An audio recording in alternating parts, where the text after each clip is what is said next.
Armas kogudus, ka mina tunnen rõõmu, et võime astuda kevadaega ja nagu täna juba kuulsime, täna algab ka kevad.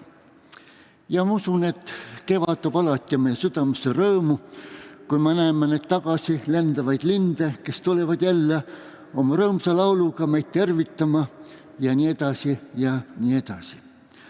Aga täna on mu südames hoopis pöörata meie tähelepanu ühele igavesele kevadele, millest ka piibel meile nii palju räägib. Ja me paneme tähele ühe salmi, Matteuse evangeeliumi 19. peatükist 16. salm.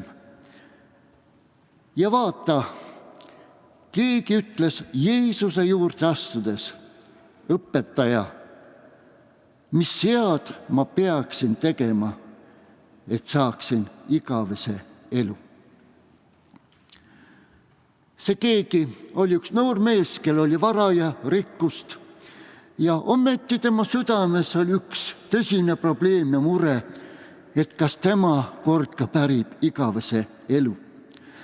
See oli nii põletav tema südames ja nagu Markus evangelist kirjutab meile, ta otse jooksis Jeesuse juurde ja ta teadis, et Jeesus suudab talle vastata sellele küsimusele. Oleme ju täna ka kannatuse ajal, mis algas palvepäevaga 2. märtsil ja ma usun, et iga kannatuse aeg viib meie mõtteid meie ennistega Jeesusele Kristusele, tema ohvri surmale. Ja sellepärast ka Jeesuse kannatus ja ohvri surm on ju aluseks ka meie igavesele elule. Kui Jeesus ei oleks tulnud ja ohverdanud oma elu meie kõikide eest, siis meil ei oleks ka mingit lootust igavesele elule. Ja sellepärast ka kristlased üle maailma tähistavad igal aastal ka seda kannatusaega, ka selle ajana, et mõelda enam, mida Jeesus on teinud meie jaoks ja meie päästmiseks. Ka Jeesus ise ütles ja tema suunas meie pilgud endale, et me võiksime näha teda.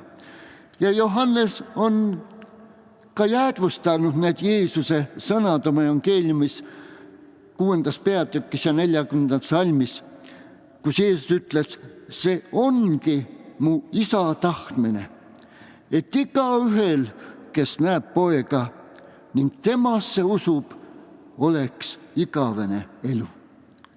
Igaüks, kes näeb poega ja temasse usub, oleks temal igavene elu. Ja nii Jeesus soovis, et me võiksime teda näha. Ja ma usun, ka kannatusaeg on selleks, kus me enam ja enam oma pilgud pöörame Jeesusele, et näha, mida tema on pidanud kannatama, et meid päästa.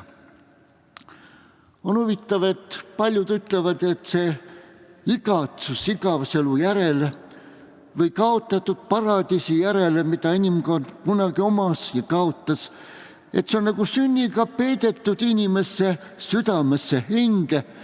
Vahest me ei tea seda, me ei oska aimata seda, vahest ignoreerime seda, vahest see on nii pattude hulgaga kaetud, et see kõik matab selle, aga teatud eluhetketel ta annab endast märku. Ja nii paljud inimesed küsivad oma eluõhtule jõudes, kas sellega ongi nüüd kõik lõpp, kas midagi peale seda ei olegi, et kas sellega lõpeb ka minu elu igavesti. Ja nii me võime kuulda neid muresid ja inimesi südames tekkivaid probleeme. Ja mõnigi küsib, et kas on veel ees mingi aeg, palju täiuslikum aeg, mis kestab igavesti. Või on ees hoopis üks kohutav piinade aeg, mis kestab ka igavesti. Ja nii need küsimused seisavad ka inimeste südametes, nende mõtetes, nende ees. Ja kui inimene ei mõtle sellele, siis ta eluõhtul võib-olla hakkab sellele tõsisemalt vaatama ja mõtlema. Mäletan aastaid tagasi, kui ma õppisin Tartus ja siis paljud üliõpilased, kes arstiteaduskonnas õppisid, saadeti ka haiglatesse praktiseerima. Ja siis ühel päeval üks noor mees, kes oli ka seal praktikal, ta tuleb selle haigla ülema arsti juurde, ütleb, et mida ma pean tegema. Seal haiglas oli ka üks tuntud kommunist, suurmees, ja ta ütles sellele praktikandile, kes temast hoolitses, et kutsuge mulle õpetaja. Ta oli nii ehmatanud, et see mees, kes usuvastaseid loengut peab ja nüüd tahab õpetajat. Ja siis ta läks seda nõu küsima ülemarsti käest ja ta ütles, armas laps, ma olen näinud ka teisi juhtumeid, kus ka sellised mehed vajavad oma eluõhtul Jumalat. Ja täida ta soov. Ja nii me näeme, et vahest inimesed, kes ei taha oma elus Jumalaga tegelda, aga kui nad seisavad surmaga silmitsi, siis ometi nende südamemõtted lähevad Jumala poole. Ja sellepärast ka Billy Graham kirjutab ühes oma raamatus, et kaevikutes pole ateiste. Seal inimesed tunnevad, et nad vajavad Jumalat. Ja nii ka täna tahaksin meie ette asetada need 2 sõna igavene elu. Ja ma teen seda 2 mõttega, kõigepealt igavese elu läte ja igavese elu omamine. Nii nagu piibel meile kinnitab, et igavene elu lähtub ju igavesest Jumalast. Ja kui te loete piiblit, siis te näete, kuidas paljud ja paljud Jumala sulased tunnistavad seda, et Jumal, see tõeline Jumal, keda nad usuvad, see elab igavesti. Ja nii võime leida seda juba 1500 aastat enne Kristust, kui Mooses oma palve palus, mida on ka meie laulude kogus jäädvustatud 90. laulus, ja ta ütleb need sõnad, Issand, sina oled olnud meil Jeruusalemmiks põlvest põlve. Enne kui mäed sündisi ja kui maa ja maailm loodi, oled sina, Jumal, igavesest ajast igavesti. Ja nii ta ütles oma palves ka selle mõtte välja, et Jumal, sa oled igavene. Läks ikka 900 aastat mööda, võime tuua jälle mõtte ja ma usun, neid on seal palju ka vahepeal, kui prohvet Jeremia kirjutab oma raamatu 10. peatükis ja 10. salmis. Aga Issand on tõeline Jumal. Ta on elav Jumal, igavene kuningas. Ka tema tutvustab Jumalat kui tõelist elavat Jumalat, kes on igavene. Ja nii me võime ütelda, ka see igavene Jumal on ka kõige elu allikas ja tema kaudu on kõik tulnud ja kõik saanud. Sellepärast, et Jumal on ka igavene Jumal, pakub ta meile elu oma lastele, kes on teda vastu võtnud siin maa peal ka igavest elu. Ja see on Jumala armu kingitus meile. Nii nagu me võime lugeda Rooma 6:23, Jumala armuand on igavene elu Kristuses Jeesuses meie Issandas. Nii selle igavese elu me võime saada üksnes läbi Jeesuse Kristuse. Ja selle vastu ütlesin ka, et Jeesus ütles, et me näeksime teda ja usuksime temasse. Jeesus oli see, kes on ju igavesti koos olnud oma isaga, nii nagu Johannes seda tunnistab oma evangeeliumi alguses ja ütleb, alguses oli sõna ja sõna oli Jumala juures ja sõna oli Jumal.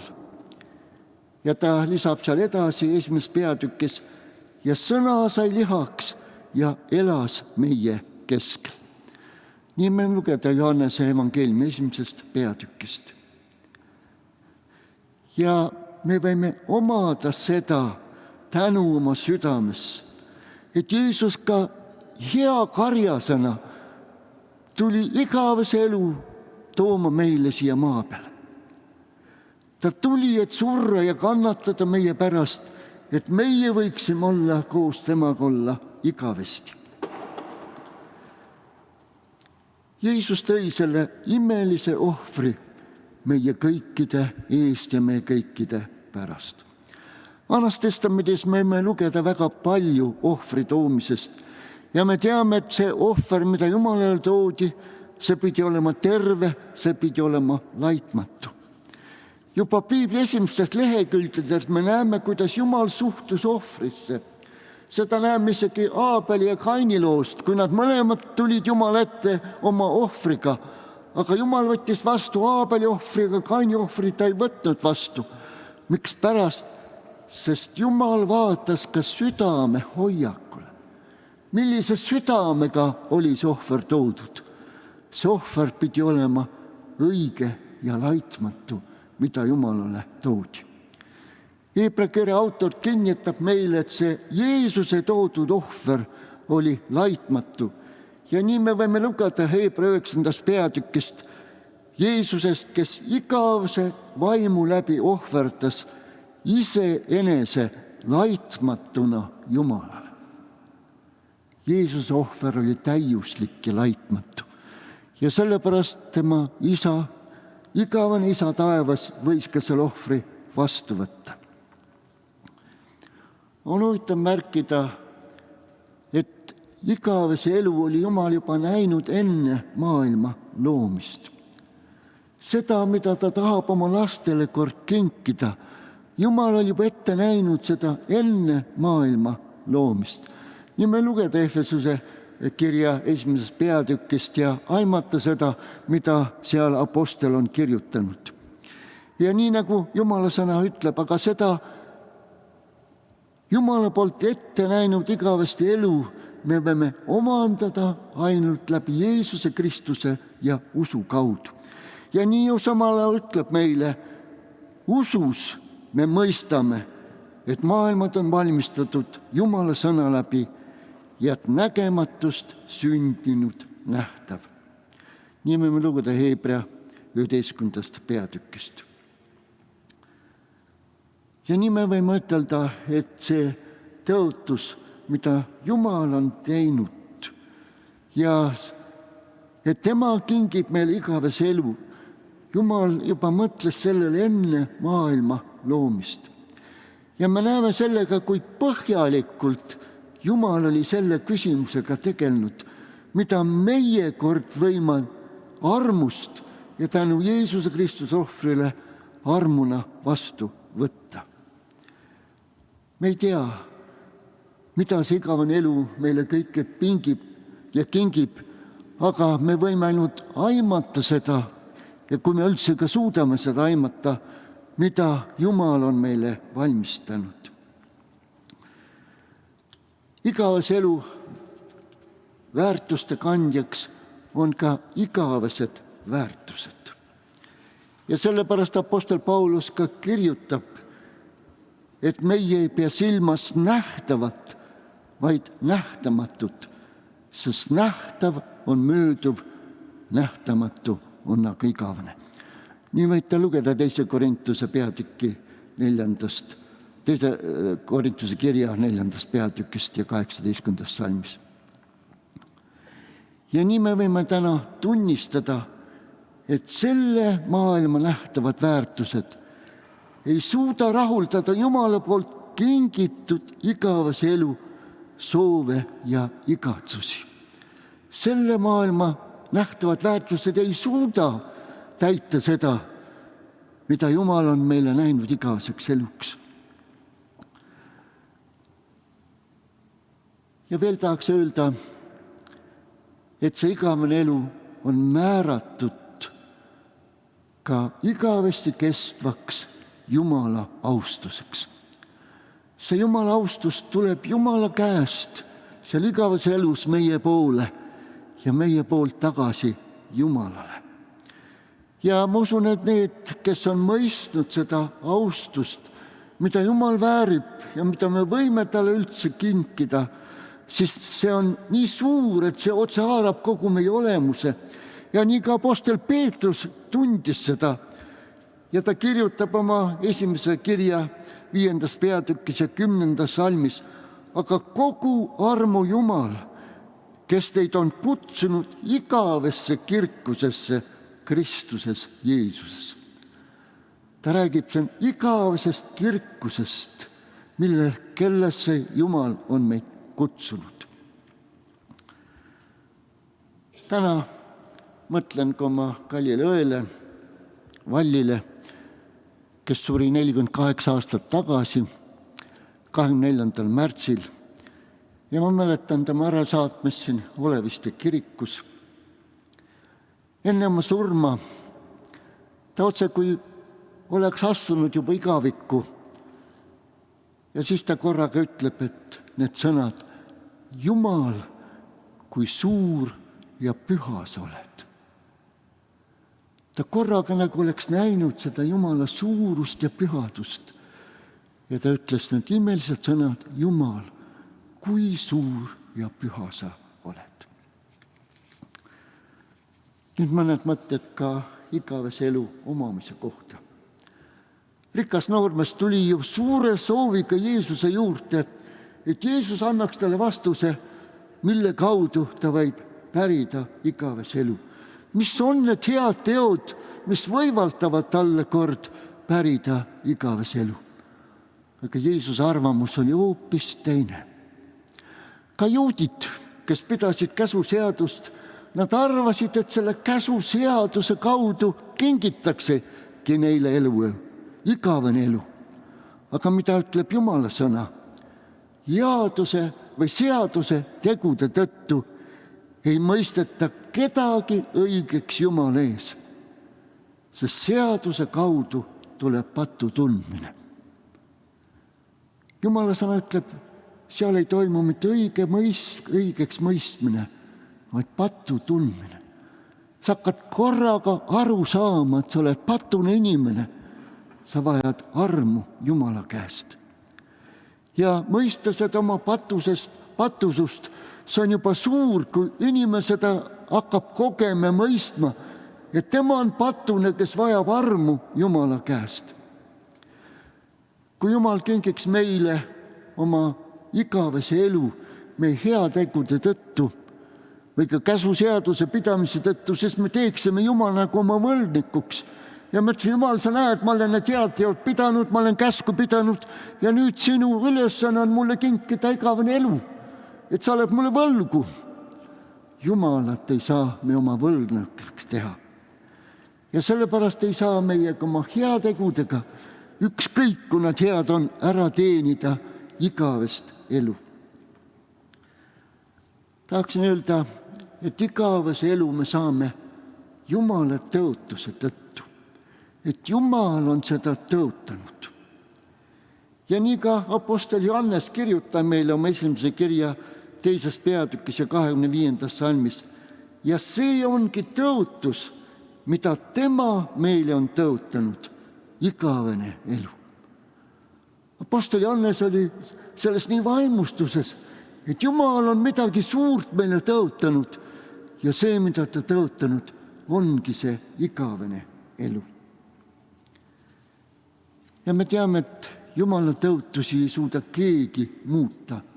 Need kestavad igavesti. Ja sellepärast ka, mida Jumal on tõotanud, see ka kord sünnib. Kuid peale Jumala tõotuse on ka igavese elu omamine ainult Jumala armu kingitus meil. Me saame seda ainult tänu Jumala igavesele armule. Ja nii kirjutabki apostel Paulus oma Rooma kirja 6. peatükis 23. salmis, sest patupalk on surm, aga Jumala armuand on igavene elu Jeesuses Kristus, sest meie issandas. Igavene elu on Jumala armuand Jeesuses Kristuses. Läbi Jeesuse Kristuse Golgata töö see Jumala arm ja armuand saab meie elus ka meie imeliseks omaduseks. Ja nii nagu apostel ka ütles, et see igavese elu Jumala armuand on kingitud meile üksnes läbi Jeesuse Kristuse. Tema poja kaudu, Jeesuse Kristuse kaudu on Jumal valmistanud selle tee, kus me võime kord omada selle igavese elu. Apostel Paulus kirjutab Kolossa kirjas, et Jumala hea meel oli see, et ta lasi kogu oma täiuse elada Jeesuses Kristuses. Ja ma olen tihti mõelnud, et issand, kui me sind vastu võtame, siis me võtame midagi täiuslikku ka vastu sinu käest, mis on sinus ja mida sa tahad, et ka meie omaksime. 5. tahaksin öelda, et selle Jumala armu kingituse Jeesuses Kristuses me saame võtta usu kaudu vastu. Jeesus ju ise ütles, et igaühel, kes usub, oleks temas igavene elu. Nii sinul kui ka minul, kui me usume Jeesusesse, siis meil on igavene elu tema läbi. Nii te luged Johannese evangeeliumi 3. peatükist ja 15. salmis. Nii et see igavene elu ei tule meile mingite meie heade tegude kaudu, vaid üksnes Jumala armust läbi Jeesuse Kristuse ja ka läbi meie usu. Sellepärast need kaks, Jeesus Kristus ja meie usk, peab olema väga tihedalt kokku liidetud meie elus. Tahaksin veel öelda, et see igavene elu sisaldab ka Jumala tundmist. Ja sellest Jeesus rääkis oma ülempreesterlikus palves juba oma viimasel õhtul. Ja võid me lugeda neid sõnu, mida Jeesus ütles oma isale. Ta ütles, aga igavene elu on see, et nad tunneksid sind ainsat tõelist Jumalat ja Jeesus Kristust, keda sina oled läkitanud. Jeesus ütles, et see on igavene elu, et me tunneme Jumalat kui ainsat tõelist Jumalat ja Jeesus Kristus, keda tema on läkitanud.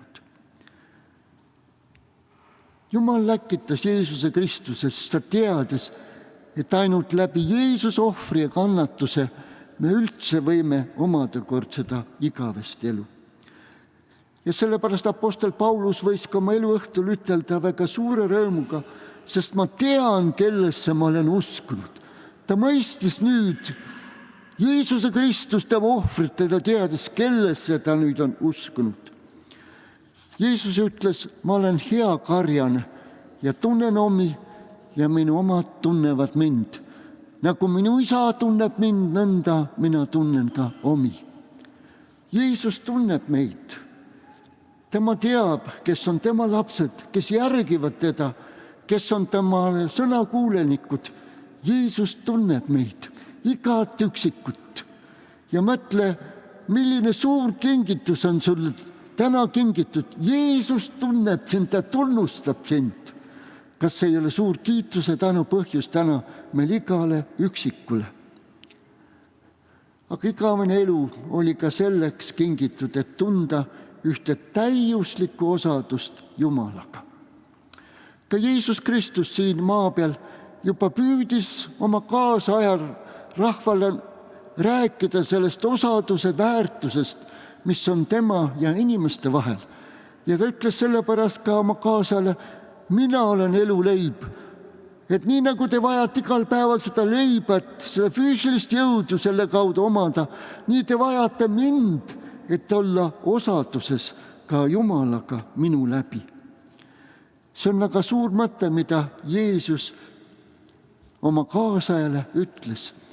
Ja kui inimesed ei mõistnud seda, siis Jeesus ütles ka väga vapustava pildi, et nad hakkaksid tõesti mõtlema sellele, ja ta ütles, kes minu liha sööb ja minu verd joob, sellel on igavene elu. Jeesus tõi sellise vapustava pildi, et inimesed hakkaksid mõtlema sellele, mis tähendab osadus Jumalaga. Ja selleks ukseks, selle igavese ellu ja igavese elu omamiseks on meie õnnistegija Jeesus Kristus ja meie usk, keda me oleme usus vastu võtnud. Ja nii on suur arm, et me võime seda täna omada. Vahe on ainult selles, et kas me kanname oma hinges igaveselu lootust või me omame Jeesust tegelikult, kes ongi meie lootus. Tahaksin lõpetada ühe näitega, millest on ka möödunud või saab 23 aastat. Ja see on minu abikaasa kohta midagi öeldud, mida Jumal ütles mulle nii ootamatult. Sellest olid mõned nädalad möödunud minu abikaasa surmast ja ühel päeval, kui ma üles ärkasin ja see päev tuletas mulle kõike seda minevikku meelde ja ma tundsin, millist tühjust ja leina oma südames kõik see kaasa tõi. Aga et päevased kohustused ootasid mind, siis ma pidin tõusma, ma ei saanud enam oma mõtete juures olla, vaid pidin tõusma, et alustada oma tööpäeva. Ja kui ma siis silmi pesin, siis korraga Jumal kõnetas mind. Jumal kõnetab, ma olen näinud seda ja kogenud väga ootamatul momentidel, kui me üldse ei mõtle midagi sellele ja korraga Jumal kõneleb. Ja ta ütles mulle, kui sa teaksid, kuidas Viivi sind ootab. Kui sa teaksid. See oli nii vapustav mulle. Ta oli mind alati oodanud, kui ma olin komandeeringus või kodust eemal, siis ta ikka kirjutas mulle kaarte ja vahest mitmeid kirju, kus ta kirjutas igal päeval, kus ta oma mõtetes oli minuga. Ta ootas alati mind koju. Ja selle sama mõtet Jumal kasutab, ütleb, kui sa teaksid, kuidas Viivi sind ootab. Seal igavikus ka oodatakse meid. Aga ma tahaksin selle valgel ütelda, et kuidas me saaksime teada, kuidas Jeesus meid ootab. Kuidas sa teaksid, kuidas Jeesus meid ootab igavikus? Tema, kes meie heaks ja meie jaoks on nii palju teinud, kuidas ta ootab meid igat üksikut? Milline on see ootus, mis on Jeesuse Kristuse südames, kui ta vaatab meile igale üksikule ja igavestes aegades ootab meid, et kord meid tervitada seal Jumala palge ja trooni ees. Selleks Jumal meid kõiki õnnistagu. Aamen. Me nüüd tõuseme pallast. Suur Jumal, me täname südames sind, et sa oled kinkinud meile selle suure imelise võimaluse kord omada igavest elu. Kord omada seda, Jeesus, mida sina tulid meid tooma läbi oma kannatus ja oma surma, oma lunastava surma. Aga sa tegid seda Jeesuse armastusest meie vastu. Sa teadsid, et see on ainuke tee, mille kaudu me võime kord pääseda, mille kaudu me võime kord omada igavese elu. Issand, sa tead, kui sügavalt me oleme sellele mõelnud. Ja kas me südames ootame seda igavest elu, mida sa oled meile valmistanud juba enne maailma aja rajamist. Issand Jeesus, sina näed, kui tihedalt me oleme seotud selle mõttega oma usuelus ja kas meil on üldse aega sellega tegelda. Aga issand, sa näed, et see on nii oluline küsimus, kus me kord viibime oma igavestes aegades. Kus me oleme terve igaviku veetmas, kas sinu juures või selles kohutavas piinades ja valus. Issand Jeesus, ja sellepärast aita, et keegi meist ei peaks kord olema seal, kus on piinad, valud ja kohutav ahastus ja mure ja meeleheide, et me võiksime sinu juures olla, kus on tänu ja kiitus ja suur kirkus Jumala poolt meile kingitud. Issand, ja see on meie palve täna, et me jõuaksime kõik sinna, issand, aita meid selleks olla sõnakuulelikud sulle. Õnnista neid, Jeesus, kes täna teevad sinu riigis tööd. Täname meie esisaade ees seal Iisraelis, issand, ja kui ka minu poeg Taavo on juba 2 nädalat seal ja nad teevad seal mitmeid kontserte, siis õnnista neid ka seal vaimulikult selle rahva kasuks. Kõigi nende muusikutega, kes nad seal koos on. Issand Jeesus, me täname tõesti, et sa oled imede Jumal ja sina kasutad meid nii erineval viisil ühel ja teisel vahel. Aga issand, me täname, et sina veel oled valmis meid vastu võtma ja kasutama. Vaatamata meie puudustele, vigadele, issand, sa ikka tuletad meile meelde, et sa oled meid kutsunud ja sinul on ülesanded meie jaoks, iga üksiku jaoks. Aita, issand, siis meid täita, mida sina meie käest ootad. Issand, õnnistaga neid palveid, mis täna on tõusnud südametes sinu poole. Õnnista, Jeesus, ka seda orelimängu, mida oleme kuulnud, laulu, mida oleme kuulnud ja sõnu, mida täna on jagatud, issand, aita, need võiksid ühte imelist tööd teha meie kõigi südametes. Issand, seda me palume sinu nimel, me õnnistage Jeesus Kristus. Aamen. Palun istuda.